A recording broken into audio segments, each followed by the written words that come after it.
with my disability, there are obviously things that I have to do in order to get out and canvass that other candidates don't. So for example, if I go to Priestville or Kenora or Hudson's Bay, I not only have to arrange for transportation, but I have to take my scooter with me. I have to take additional batteries with me in case my batteries die. In terms of organization, what you're having to do is to plan very carefully when you're going to go and how and what you're going to do when you get up there, because your chances of getting up there more than once in a campaign is not very likely. So it's a matter of making sure that you let people know you're coming. We may end up staying overnight because we want to cover more than just one town. There may be 2 or 3 that we want to cover while we're up there. It's those sort of logistical issues that we have to deal with. When you're dealing with a riding of this size, you've got so many communities that you have to get to that your day will be broken up into 3 or 4 or 5 different pieces visiting different towns.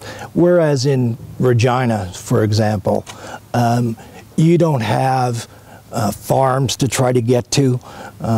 You don't have to worry about transportation issues in a city like Regina, whereas if you're in rural Saskatchewan, you have to take those things into consideration. It's much different campaigning in a rural seat.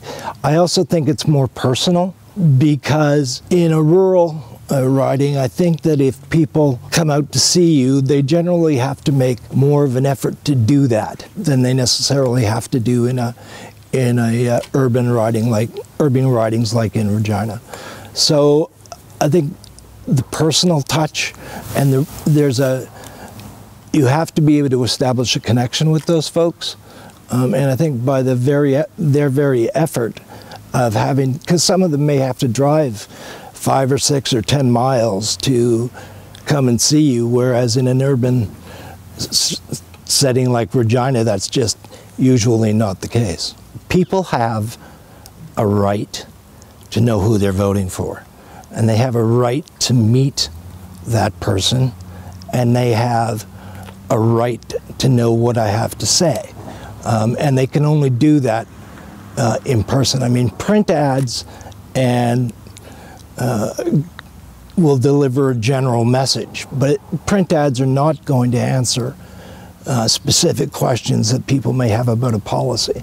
And there's only 2 ways to do that, either in person or on the phone. And my view is that people have to be given the opportunity to question me and make sure that I am worthy of the position I'm seeking.